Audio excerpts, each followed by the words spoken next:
Mesdames et messieurs, bienvenue sur Télé 50 pour suivre Kinshasa Direct. Nous émettons à partir de la capitale de la République démocratique du Congo. L'actualité avance, nous sommes à la page. Dossier du soir, nous allons recevoir pour vous Norbert Yamba Yamba qui va aborder la problématique de l'enjeu politique en RDC. La maturité politique s'impose pour sauver l'alternance. C'est dans quelques instants sur Télé 50. Tout de suite, Kinshasa Direct. C'est parti.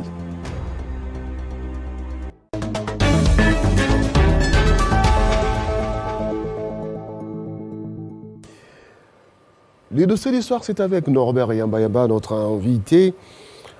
Norbert Yamba Yamba, cadre de l'UDPS. Oui. Ouais. Bonsoir. Bonsoir. Merci d'avoir accepté l'invitation de Télé 50. Vous avez suivi l'actualité qui reste dominée sur le plan international avec les élections au Burundi, un peu à la manière de la République démocratique du Congo. Eh bien, on fait école pour l'Afrique en ce qui concerne les élections. Votre réaction? Mais bon, l'Afrique est en marche. Je suis d'abord panafricaniste. Je m'intéresse de la question de l'Afrique. Les élections financées par les Burundais, comme à l'époque avec Joseph Kabila. Tout à fait. C'est financé par les Burundais. Mais il faut se poser la question pertinente. Quels en sont les résultats? Et le résultat s'évalue en fonction de la capacité du gouvernement qui gagne les élections de répondre aux différents problèmes de la population. Et c'est à ce niveau-là qu'on construit la performance, c'est à ce niveau-là qu'on peut voir la valeur intrinsèque d'un gouvernement, etc. Bon, c'est déjà un premier pas, et le premier pas a toujours été le plus long, parce qu'il faudrait quand même que les Africains organisent leurs élections. Il faudrait sortir véritablement de cette coquille des bébés sous biberon. Et bon, maintenant que ça a commencé quelque part, et aujourd'hui, bon, la dynamique est en marche, nous saluons naturellement cette prise de responsabilité, mais nous voudrions sincèrement dire à nos compatriotes africains que c'est bon de financer les élections, c'est mieux de pouvoir répondre aux problèmes de la population. Ça nous fera grandir et ça nous fera respecter à travers le monde. Ça, c'est la première chose. Deuxième chose, je voudrais sincèrement, Crispin, vous dire que comme panafricaniste, je suis pas très chaud par rapport aux élections en Afrique. Pourquoi? J'ai toujours considéré que les élections relèvent d'un modèle occidental, un modèle importé, et ce modèle est en perfusion. Ce modèle est démodé, il est essoufflé, il est complètement dépassé. Et donc, il faut chercher chercher de voies et moyens pour construire une dynamique autour de notre patrimoine culturel. Ça veut dire quoi? Ça veut dire en fait que lorsque le modèle occidental des élections est toujours le modèle que nous suivons, on aura toujours à la fin de chaque élection des conflits, des guerres récurrentes, des accusations. Et donc, ça ne va pas permettre à ce qu'on avance. Mais si les Africains pouvaient bien se référer de ce que nos ancêtres ont vécu, 35 siècles avant qu'ils soient en contact avec d'autres puissances occidentales, nous avions un modèle d'organisation, nous avions une confédération des royautés, nous avions la possibilité de choisir nos dirigeants, etc. Et aujourd'hui, bon, on a importé, et on a importé très mal quelque chose qui n'est connu que par 1% de la population. Donc il faut redéfinir les élections d'Afrique. Tout à fait. Parce que quelqu'un disait que celui qui dort sur la natte d'autrui dort par terre. Vous ne pouvez pas prétendre vouloir prendre une dynamique de développement si vous êtes en train essentiellement d'utiliser les valeurs. Et quel serait le bon modèle? Le modèle serait qu'effectivement, c'est l'occasion aujourd'hui que nos philosophes, nos historiens, nos politiques, etc., réfléchissent sur ce qu'a été la performance, de notre pays de l'époque. L'Égypte antique a vécu 35 siècles, vous imaginez, avec un modèle d'organisation politique, etc., avant d'importer le modèle occidental. Et donc, nous avions la paix, nous avions la performance militaire, la performance économique, la performance politique et culturelle. Et donc, pourquoi nos chercheurs pourquoi nos politiques ne peuvent pas porter un regard regardant par rapport à ce qui s'est passé avec nos ancêtres et chercher à piquer ces modèles-là et les théoriser, les moderniser, jusqu'à le mettre à la place publique. Aujourd'hui, bon, écoutez, les élections, vous avez vu, ça ne sert plus rien, même en Occident, là où on a créé ça. Et donc, les Chinois ont inventé leur modèle, les Indiens ont inventé leur modèle, et même au niveau de l'Europe, écoutez, la manière des élections en Suisse, ce n'est pas la même manière qu'en Belgique, ce n'est pas la même manière qu'en France, en Allemagne ou en Angleterre. Donc il faut éviter du copier-coller. Et donc il faut éviter ces fameux droits gréco-romains ou romano-germaniques que nous avons copiés comme des bébés sous biberon. Il faut arrêter avec cette dynamique-là parce que ça nous a infantilisés, ça nous a imbécilisés et ça ne nous a jamais donné des résultats. On a connu des alternances, on a connu des gouvernements démocratiques, etc. Mais en termes de résultats par rapport à la performance sur la desserte des services de qualité à notre peuple, rien du tout. Donc, nous avons intérêt aujourd'hui à nous poser des questions et surtout nous, les panafricanistes, nous sommes en train de réfléchir comment construire un modèle qui est d'actualité, qui est compatible naturellement avec nos valeurs intrinsèques. Mais ça, il ne faudra pas compter avec l'opinion publique de la population africaine qui est de plus en plus extravertie, aliénée par les modèles européens. Vous dites aliéné. Une aliénation, c'est une incarcération, c'est un emprisonnement. Et on ne peut pas prétendre véritablement prendre la dynamique de son développement avec un système d'aliénation. Et c'est là justement qu'il faut poser des jalons. Et nous croyons qu'en posant des jalons, l'Africain pourra faire un bon bondissement. Donc l'aliénation est une maladie. Et donc ce n'est pas un privilège. Bien au contraire, aujourd'hui c'est démontré, même par Edgar Morin, qui parle dans sa théorie de la complexité, qu'il n'y a pas de civilisation universelle. Il n'y a pas de culture universelle. Chaque espace géographique a son savoir, a son capital, espace culturel, etc. Et chaque société, chaque espace doit travailler de manière à moderniser cela, à théoriser cela et appliquer cela. Et donc, prendre ce qui a été fait, peut-être ça a donné des performances dans un espace géographique donné, et vouloir l'appliquer, n'est-ce pas, dans un autre espace géographique, ça ne donnera pas le même résultat. Parce qu'il faut poser la question sur l'âge culturel. Et aujourd'hui, nous avons tenté. C'est depuis 1960, on n'avance pas. Bien au contraire, on est en train véritablement de reculer. Notre situation, par exemple du Congo, il a été démontré dans un rapport que pour revenir même à la situation de 1960, il faut faire 75 ans. Et à l'allure où vont les choses, où les hommes politiques n'ont pas conscience de ce que représente l'avenir et le destin d'un peuple, et donc il est difficile de compenser, même jusqu'à 75 ans. On ira de siècle en siècle. Il faut inventer, et il faut qu'il y ait des hommes et des femmes qui aujourd'hui réfléchissent pour que l'Afrique fonctionne autrement. Fonctionner autrement, c'est vouloir dormir sur notre propre natte. On ne peut pas vouloir avancer avec les valeurs de l'autre.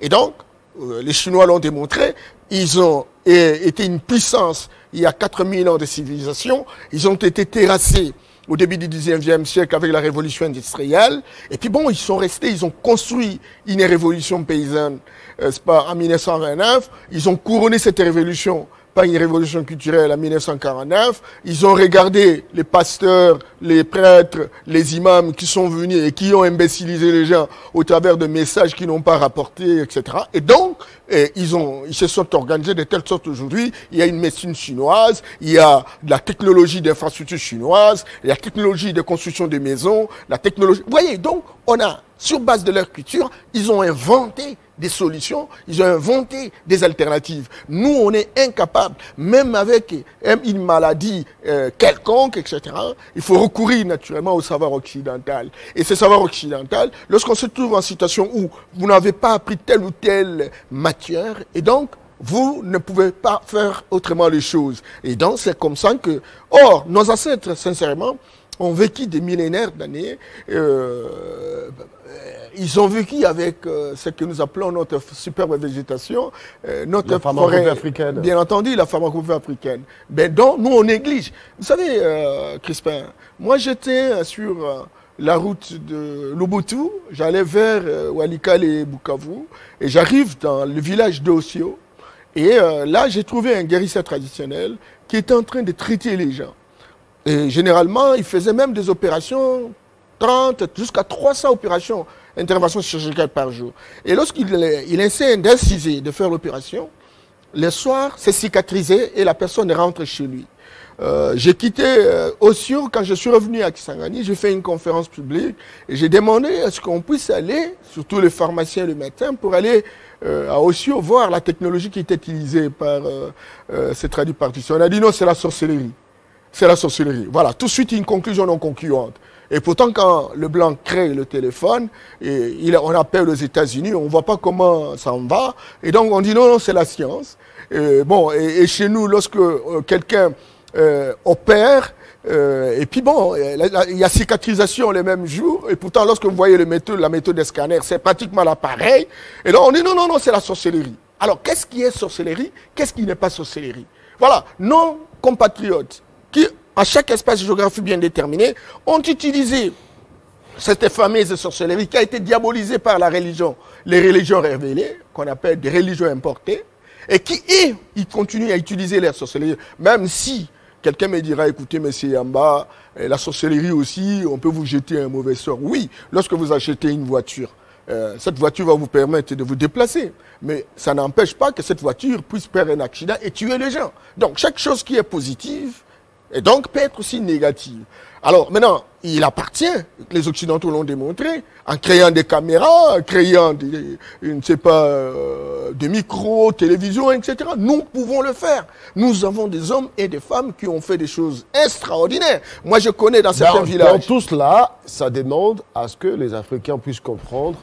Nous revenons en RDC, on a parlé des élections au Burundi, alternance. Et en RDC, c'est déjà ça a eu lieu, mais cette alternance est en danger avec des réactions des politiques qui ne permettent pas de pouvoir consolider cette alternance. Tout à fait. C'est comme ça que je vous dis que le modèle de démocratie est un modèle piège.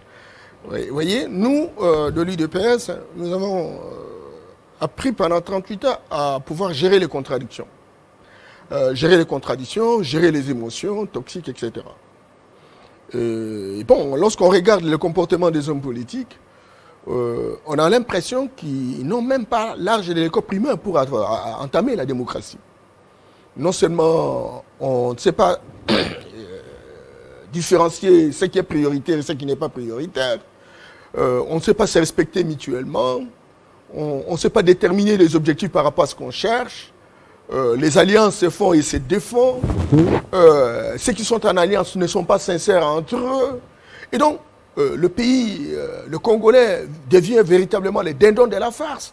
Entre-temps, il se crée des îlots d'abondance et un océan de pauvreté. Et ça, c'est un problème réel. Et donc, oui, on a connu l'alternance. On voit un président très volontariste qui voudrait véritablement faire booster la République. Mais je me pose la question, si cela a la même dose, la même volonté, n'est-ce pas, des acteurs politiques. Je n'ai pas compris. Vous imaginez des hommes et des femmes qui se sont battus hier pour construire la démocratie, etc. Et qui, devant une situation, il y a telle ou telle personne qui intervient, et voilà, ils viennent simplement parce qu'il y a la haine, etc. Bon, ils disent même des choses qui ne sont pas en concordance par rapport à ce qu'ils ont défendu hier.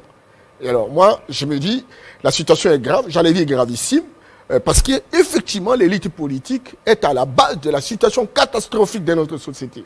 Vous savez, Crispin, notre compatriote panafricaniste Kaliba a inventé une discipline assez importante, et je n'ai jamais cessé de le répéter, ce qu'on appelle la mankémologie.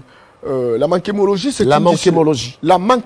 C'est quoi la mankémologie? Et donc, c'est une discipline qui étudie les séquelles, les traces et les impacts que nous avons subis avec les systèmes qui nous ont vu évoluer. Si vous avez connu un système de la jungle, si vous avez connu un système où il y a des vautours dans les institutions de la République, si vous avez connu un système où il y a une élite de mensonges, si vous avez connu un système où il y a des médias mensonges, Et donc, lorsque vous voulez quitter ce système-là pour aller vers un autre système où il y a les solidarités entre le peuple, où il y a la gestion transparente, où il y a la traçabilité dans la manière de faire les choses, où les gens veulent véritablement être au service de la population, où la performance de l'action publique ne peut être appréciée que sur base de la desserte des services de qualité à la population. Et donc, l'effort qu'il faut faire de quitter le premier système vers le deuxième système souffre de beaucoup de douleurs d'enfantement. Simplement parce qu'il y a des maquettes, il y a des maquettes ou des maquettums qui sont du reste de séquelles, qui ont absorbé naturellement les différents personnages, qui ont connu l'ancien système, et que pour faire cette délocalisation vers un deuxième système,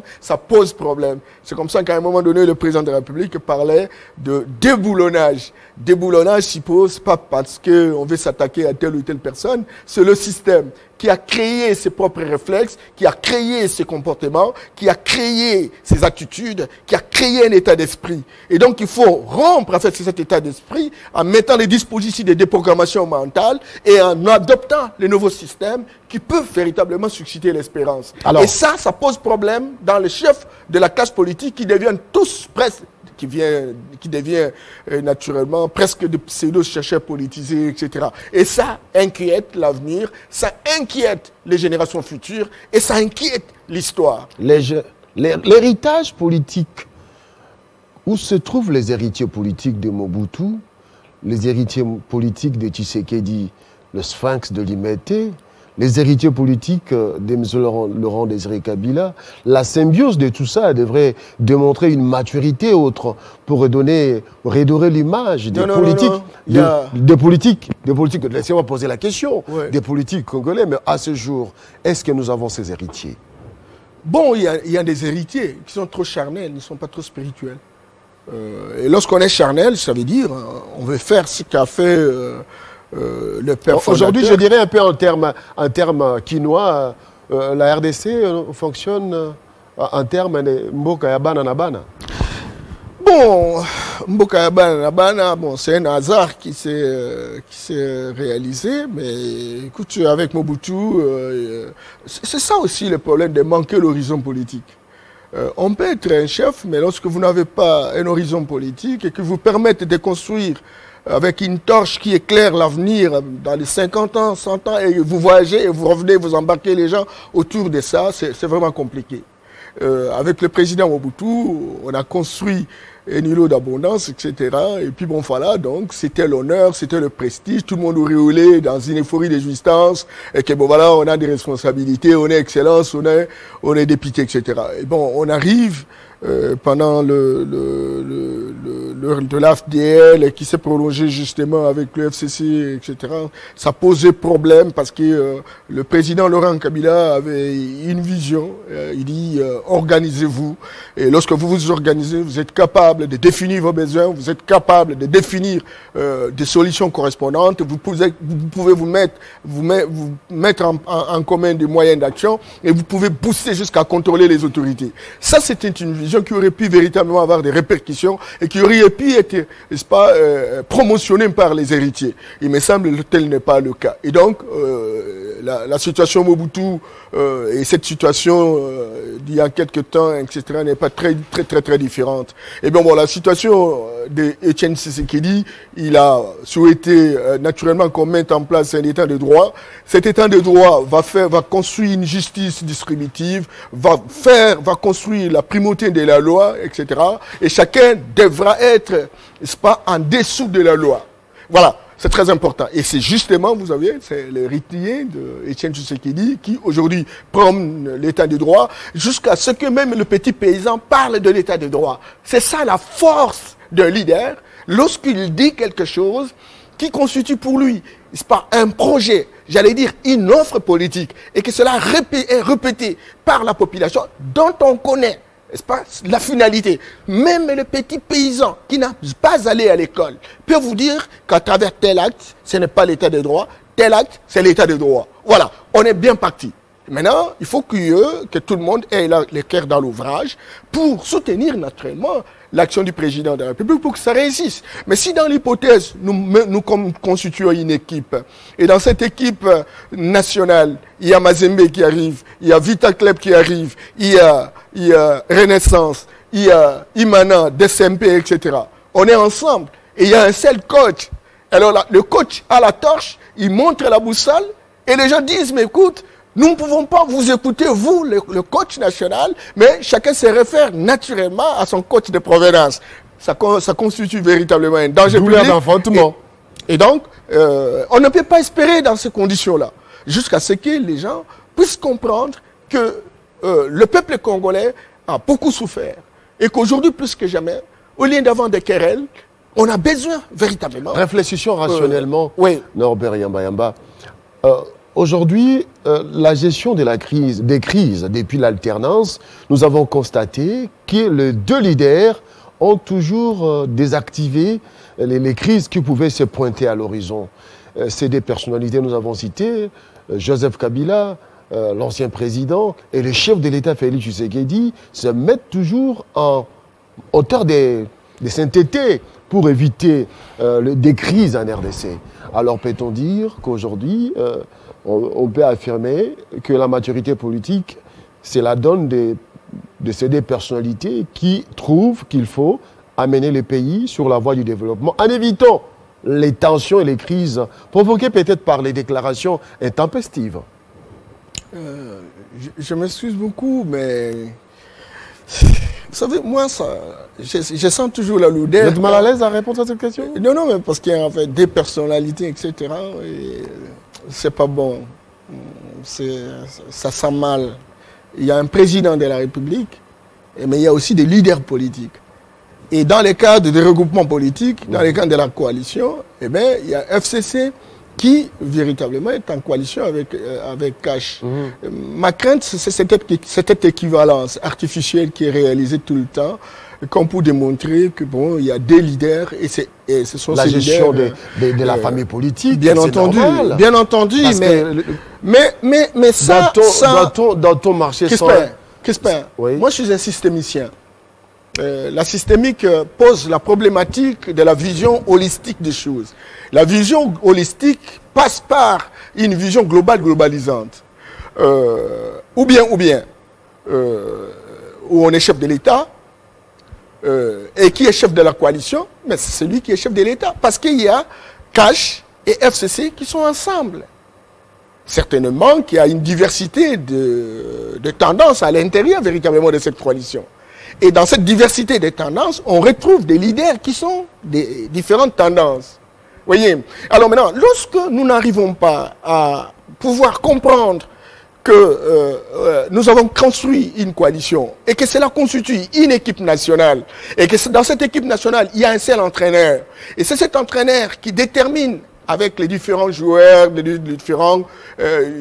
coachs, compagnies de provenance, pour que nous puissions avoir un horizon. C'est comme ça qu'on nous a dit, écoutez, le gouvernement Ilo Kamba ne sort pas parce qu'il faut une harmonisation jusqu'à ce que nous puissions avoir un projet en commun. Nous avons ce projet en commun, mais qui pilote ce projet? Alors maintenant, il y a un président. Alors pourquoi les autres acteurs ne s'accommodent pas par rapport à cette configuration institutionnelle? Et puis, de temps en temps, eh bien, écoute, il faut que l'autorité morale, par exemple, du FCC intervienne, et vous le faites, vous dites bien, vous avez raison de le dire, etc., pour que cela soit décrispé. Vous ne voyez pas que nous n'avons pas le cœur dans l'ouvrage. Si dans l'hypothèse, tout le monde comprenait le bien fondé de la coalition, et donc, nous, on est dans une sorte de moule. Il n'y a pas de différence, même si nous savons gérer nos tendances à l'intérieur. Mais le vrai gestionnaire, c'est le président de la République.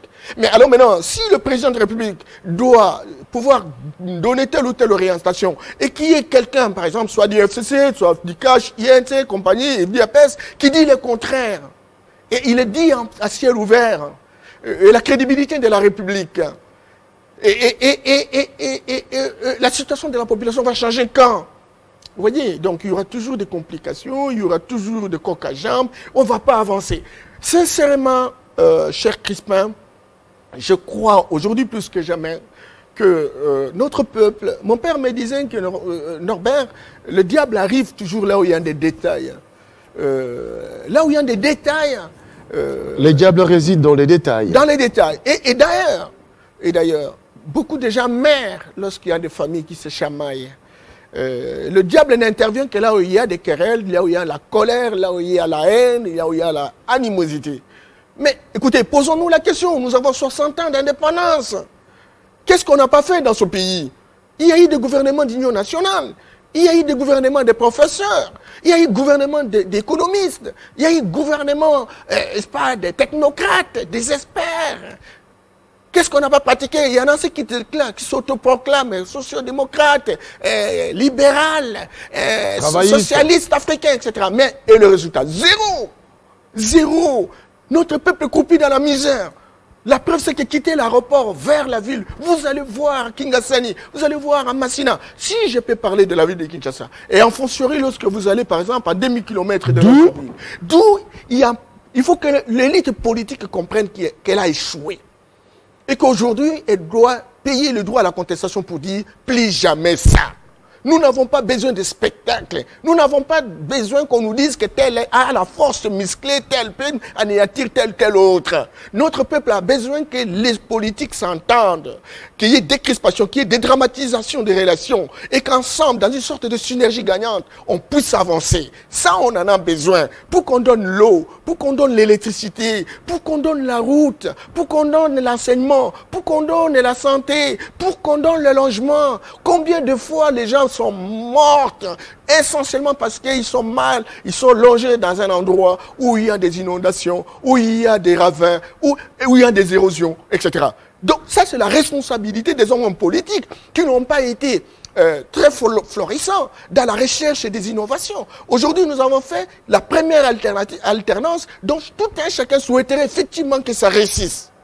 Mais alors maintenant, pourquoi ne devons-nous pas nous apaiser pour construire une dynamique, pour dire que le nègre, c'est pas celui qu'on croit qu'il échoue toujours, mais le nègre peut prendre dans un sursaut d'orgueil des responsabilités pour avancer. Alors, ça, on en a besoin. Alors, d'autant plus que l'alternance, oui, connaît quelques problèmes avec les douleurs, parler de douleurs d'enfantement de temps en temps. Il y a eu des zones de turbulence, on peut parler comme ça. Pensez-vous que ces zones de turbulence sont provoquées aussi par des tireurs des ficelles qui se trouveraient localement ou à la place internationale? Les deux. Les deux, parce que nous avons fonctionné dans un paradigme occidental où les responsables politiques ont été des courtiers, des commissionnaires, etc., pour construire une mendicité internationale. Et en mettant mendicité internationale? Oui, bien entendu. Dans un système patrimonial que l'Occident, au travers ses instruments de pénétration, etc., joue le jeu. Et à l'époque, vous savez, il ne peut être président de la République que quelqu'un qui est choisi soit par l'Ouest, soit par l'Ouest, etc. On a vécu la guerre froide, ça a beaucoup impacté. Je vous parlais il n'y a pas longtemps de la maquémologie ou des maquettants, des maquettoum. Même la guerre froide a beaucoup caractérisé l'élite politique parce que les gens travaillaient pas pour être au service de leur peuple, mais pour être au service de puissance d'argent.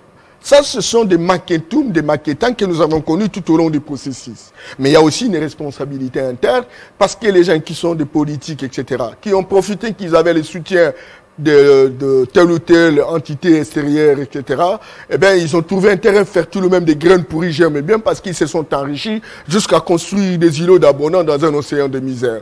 Et ça, toute la conjonction entre la situation interne et la situation externe a construit véritablement des passerelles jusqu'à infantiliser, imbéciliser tout un peuple. Et donc, aujourd'hui, plus que jamais, en Asie, on en a connu. Hein. Quand vous allez en Malaisie, à des moments, on a connu cette situation. En Corée, d'ici, on a connu cette situation.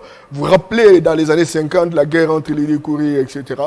Donc, vous rappelez de ce qui se passe avec la Chine, comment il y a eu séparation avec Taïwan, etc. Mais c'est nos compatriotes des entités chinoises, des entités asiatiques, ont pris conscience naturellement de ces différentes situations. Et ils ont dit qu'aujourd'hui, plus que jamais, il faut montrer que nous sommes des êtres humains et que nous sommes capables de relever le défi. Voilà. Et les Chinois ont démontré aujourd'hui jusqu'à devenir une superpuissance commerciale, une superpuissance militaire, une superpuissance économique. Certes, les Américains prennent le défi, mais à 50 ans, qui devra prendre la première position? C'est encore à savoir. Mais, croyez-moi, Aujourd'hui, la Chine détient 60% du PIB américain. 60%, je vous en prie. Et la Chine c'est la première puissance commerciale du monde. Même si les États-Unis gardent toujours sa force sur le plan militaire et sur le plan économique. Et beaucoup, c'est pas des spécialistes de ces questions, de l'effondrement de la Terre, vous disent qu'en tension, il faut que les Américains s'organisent. Revenant à ma question sur le tiré des ficelles, on vous démontrait bien des choses. Sur le plan international, qui aurait intérêt de voir la RDC, la tenance ne pas réussir? Ben, écoutez, sur le plan international, la RDC, c'est une méga-nation. C'est une méga-nation qui a des potentialités très stratégiques. Dans une étude qui a été faite par... Est-ce que l'alternance dérange? L'alternance, mais chaque partenaire a un agenda. C'est un agenda. Et l'alternance aujourd'hui a été acceptée, on l'a vu. Même si cela n'exclut pas véritablement l'agenda de tout un chacun. Mais ce qui dérange aujourd'hui, c'est que il y a des Occidentaux aujourd'hui, parce que nous étions avec des Occidentaux, ça s'est passé comme on le sait, ils s'ajoutent des Orientaux. Et les Orientaux, vous avez la Chine, vous avez l'Inde, vous avez la Corée du Sud, vous avez la Malaisie, vous avez toutes les puissances asiatiques, etc., les dragons comme les tigres asiatiques. Et vous avez les Occidentaux, vous avez l'Europe, vous avez l'Amérique du Nord, etc. Voilà. Hier, c'était essentiellement les Occidentaux. Aujourd'hui, ça juste les Asiatiques sur les terrains de jeu. Et la bataille, ça devient en Afrique. Et chaque groupe, chaque entité recrute ces gens. Et donc, cette confrontation entre les superpuissances, n'est-ce pas, pousse aussi une confrontation entre, n'est-ce pas, les Congolais, entre les Africains, etc. Dans un livre qui a été écrit il n'y a pas longtemps, qui porte sur la diplomatie des mentalités. Il y a trois tendances aujourd'hui, trois tendances de diplomatie au monde. Il y a la diplomatie de panique, il y a la diplomatie d'espérance, il y a la diplomatie de frustration. Et donc, la diplomatie d'espérance, ce sont les Chinois, les Asiatiques aujourd'hui. Vous savez qu'en Chine, dans peu de temps, donc jusqu'à 2030, 1 milliard des Chinois seront des citadins, avec 50 000 gratte-ciel, 10 fois le gratte-ciel de New York. Vous voyez, 42 000 kilomètres construits dans les 5 ans. Aujourd'hui même, ils ont même ce qu'on appelle la technologie de construction de logements. À 15 jours, on construit une maison de 30 étages. Aujourd'hui, les Chinois sont longés. Mais pendant ces temps, en RDC, on détourne des millions. Ah bien, voilà, donc, en RDC, l'élite est en train de se faire chanter, n'est-ce pas? La performance qu'on chante, le nom, etc. On porte sa veste et on croit avoir obtenu des performances. Vous savez, qui peut nous dire, regardez, quelles sont les grandes performances? Moi, j'attends, on dit tel professeur, non, grand professeur, éminent professeur. Quel est le livre? Quelles sont les idées qui ont été larguées sur le marché et qui permettent véritablement d'orienter la société? Rien du tout. Celui-là, c'est un grand politicien. C'est un animal politique. Mais il est animal politique en quoi? Il oriente comment la société? Dans le mauvais sens ou dans le bon sens?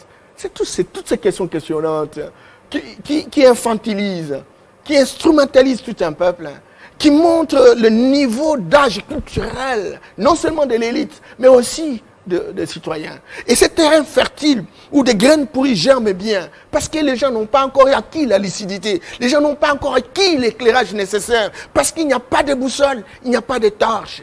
Et les gens en profitent dans cette obscurité obscène, etc. Et donc, moi je pense qu'aujourd'hui, sincèrement, l'alternance ici peut nous aider, ne serait-ce qu'à comprendre où est-ce que nous allons.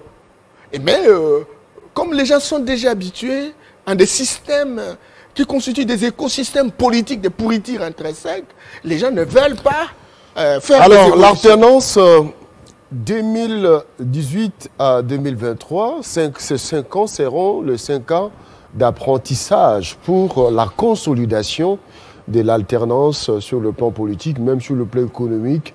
Donc, question de changer de mentalité et de comprendre l'enjeu et aller de l'avant. Donc, il faudra attendre le 5 ans. Donc, ces 5 ans sont le 5 ans d'apprentissage. Oui, on est là. Hein, donc, c'est la première fois. On est là.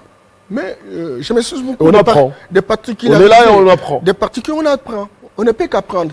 Parce qu'il est dit, il y a un prêtre, le père des Fours, en fait. Il est déjà décédé, paix à son âme. Il est belge, mais il est au Congo. Il a été au Congo depuis 1946. Et il nous disait toujours que ignoti là qui doit latin. Celui qui ignore une chose ne peut pas la désirer. Et quelqu'un qui ne connaît pas la chose ne peut pas désirer, même si cette chose est bonne. Il est capable des actes incontrôlés. Et aujourd'hui, on est dans un système d'alternance. On met en place une coalition. On a toujours entendu parler se faire ailleurs, etc. Curieusement, les gens n'intègrent pas la dimension de cette coalition. Ça veut dire en fait que la situation est grave. Le pays a beaucoup de défis. Et comme du côté du FCC comme de l'UDPS. Bien entendu. Et donc, soyons ensemble, parce que nous devenons plus forts. Nous avons notre peuple. Et même si on prenait des décisions difficiles, parce que nous sommes ensemble, le peuple va véritablement s'accommoder et nous allons réussir notre mission. C'est ça, les bien fondés. Mais il faut qu'il y ait un entraîneur. Il faut qu'il y ait un stimulateur. Il faut qu'il y ait un meneur. Mais si vous remettez en question, vous mettez de côté ces meneurs, et vous voulez, avoir plusieurs leaders. Non, non, non. Même les gens qui sont nés le même jour, ce qu'on appelle généralement les jumeaux, il y a toujours, chez nous, les tétés là, on dit, il y a Omba et Chako. Omba, c'est celui qui sort le premier. Alors maintenant, dans une société où il y a tout le monde est leader, tout le monde est leader et tout le monde doit décider à la même manière, ou quelqu'un qui est leader principal, c'est le symbole de la République. Et vous voyez un gars, simplement parce qu'il a porté sa cravate, sa veste, et puis il a eu l'argent, il ne sait pas dans quelles conditions il en a eu, et il croit, atteindre l'objectif, et il veut même déconsidérer celui qui est censé être le symbole, pour lequel on doit pouvoir... C'est la liberté d'opinion. C'est la liberté d'opinion. Bien entendu, il faut cette liberté d'opinion. N'allez pas empiéter sur la liberté d'autrui. Hein. Non, non, non, non, non, non, faites attention. La liberté d'autrui, c'est limite là où commence la liberté de l'autre. Et cela n'exclut pas les règles de jeu, cela n'exclut pas les lois de la République, cela n'exclut pas... Écoutez, quand vous êtes papa, excusez, vous êtes parent, et vous êtes un enfant, parce que c'est la liberté, et vous commencez à parler n'importe quoi à votre papa. Donc c'est un problème d'éducation. Alors, même si c'est la liberté, mais c'est un problème d'éducation. Alors, il faut contrôler ce qu'on sort de la bouche, c'est ça? Oui. Il faut contrôler. Mais quand le premier vice-président de l'Assemblée nationale affirme que le Congrès peut coûter 7 millions de dollars au pays, et ça crée un tollé, ça dit qu'il n'a pas contrôlé sa bouche. Oui, parce que les gens ne sont pas suffisamment informés, n'est-ce pas, de ces chiffres-là. C'est ça aussi l'ambiance et l'esthétique démocratique. Le premier président de l'Assemblée, lui, il dit, oui, un congrès, quelle est sa pertinence, quelle est son utilité du moment. Et alors maintenant, cela nous coûterait autant d'argent. Et donc, c'est budgétivement. Or, nous avons des projets pour lesquels nous devons véritablement investir de l'argent. Or, les 7 millions semblent être n'est pas vrai. Alors, maintenant, la démocratie, l'intérêt de la démocratie, c'est de dire que les gens qui ne sont pas d'accord avec les chiffres qui ont été avancés viennent pour faire une démonstration pour dire, messieurs, au regard des données à notre possession, oui. Ce n'est pas 7 millions, mais c'est 1 million ou 2 millions. Mais aujourd'hui, la contestation se fait sur base d'un chiffre que nous ne connaissons pas. Oh, ce n'est pas 7 millions. On dit non, non, c'est un crime de lèse-majesté. Mais entre-temps, on ne dit pas combien ça dépense. Ça peut être 1 million. Mais à ce moment où nous avons besoin véritablement... On lui a écrit pour demander qu'il démontre réellement les 7 millions. On est dans les futilités. On ne veut pas enseigner. Jean-Jacques Mamba lui a transmis une correspondance. Pour cela. J'ai beaucoup d'admiration pour Jean-Jacques Mamba. Il est d'une génération que nous devons encourager pour que le pays fonctionne autrement. Mais ça, je n'ai pas encore compris. Et j'ai montré l'énigme de la situation de l'élite politique dans notre pays. C'est-à-dire, quelqu'un qui dit que voilà, il y a 7 millions, ça démontrerait, ça montre naturellement qu'il est en train de se soucier de la population. Et Jean-Jacques Mamba vient pour proposer des choses pour l'invincer. Alors maintenant, je ne comprends pas mes frères de la Mouka, en fait. Ils sont pratiquement à s'échairer des idées, d'actions, etc. Et puis bon, voilà, donc ça vient de la Mouka. On aurait pu y avoir d'autres personnes, comme il y a eu contestation. J'ai entendu même nos compatriotes qui sont avec nous dans la coalition n'étaient pas d'accord avec cette manière d'agir, etc. Ils auraient pu apporter leurs éléments de réponse. Bon, alors celui qui prend le décide, on veut quoi? Alors si dans l'hypothèse que l'Assemblée nationale arrivait à inverser Jean-Marc Kaboun, qui est censé aujourd'hui représenter les intérêts de notre parti, parce que le président de la République ne peut pas s'ingérer dans les affaires du parti. Et alors, on veut quoi? On veut la rupture de la coalition. Et si on veut la rupture de la coalition, la Mouka gagne quoi? Pour que le pays régresse ou le pays avance? Parce que ça va nous attarder à des querelles, etc.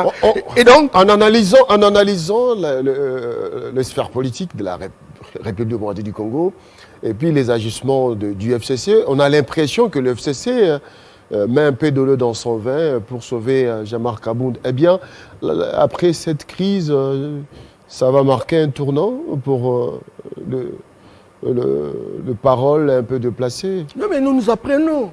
Nous apprenons tous. C'est comme ça que, généralement, les autorités sont censées...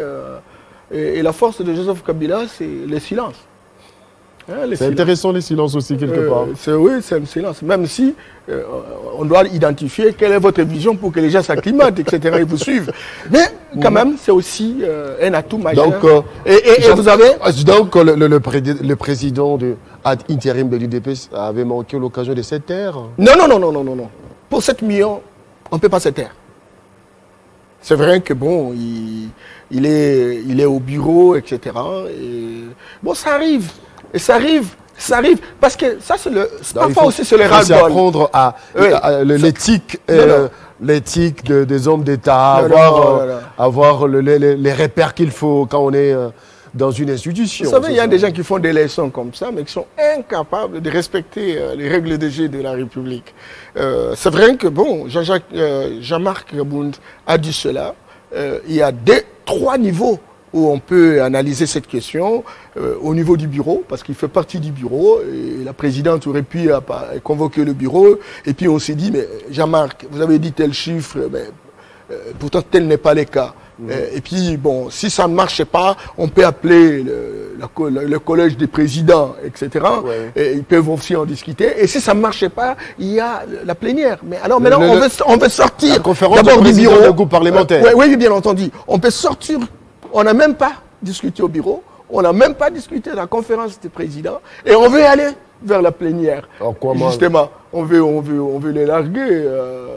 Pour vous, la présidente n'a pas géré son vice-président, c'est ça?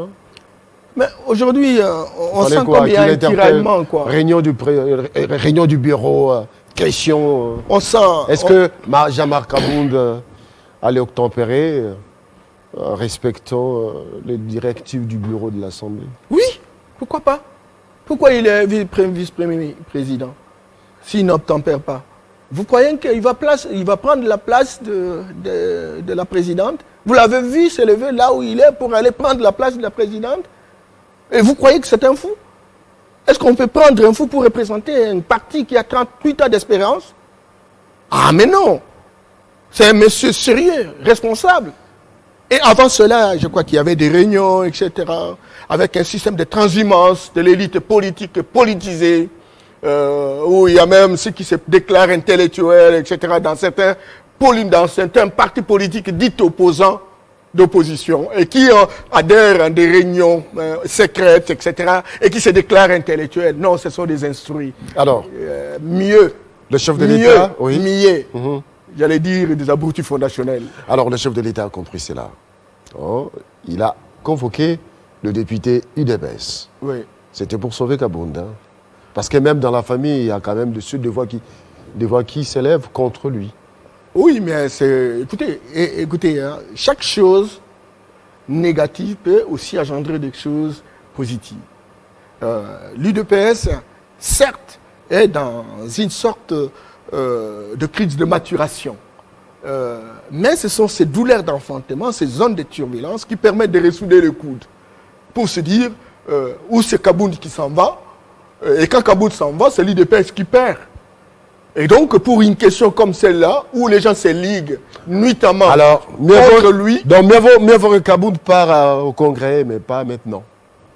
Non, non, il est là. Il représente les intérêts de l'UDPS. C'est une coalition, ce n'est pas un cadeau. Nous avons accepté d'être ensemble et on s'est réparti le rôle.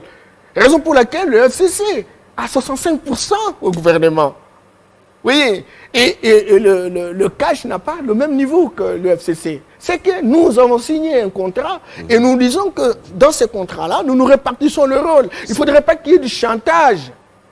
À moins que si on décide véritablement qu'on remette en question, naturellement. C'est un moment tampon pour la RDC, ça devra servir d'école après des années. Hein. Oui, mais il y a trop de manquetas. Il y a trop de manquentou, de séquelles. Les gens ont été véritablement séquestrés par des comportements, des attitudes, des systèmes. On va y laisser des plumes. Eh bien bon, on n'a pas de choix, mais c'est pourquoi nous parlons, pour que les choses fonctionnent autrement. C'est comme ça que vous voyez, le président, il est assez posé, il est modéré, il veut voir les champs changer. Il a mis en place même une cellule de changement de mentalité.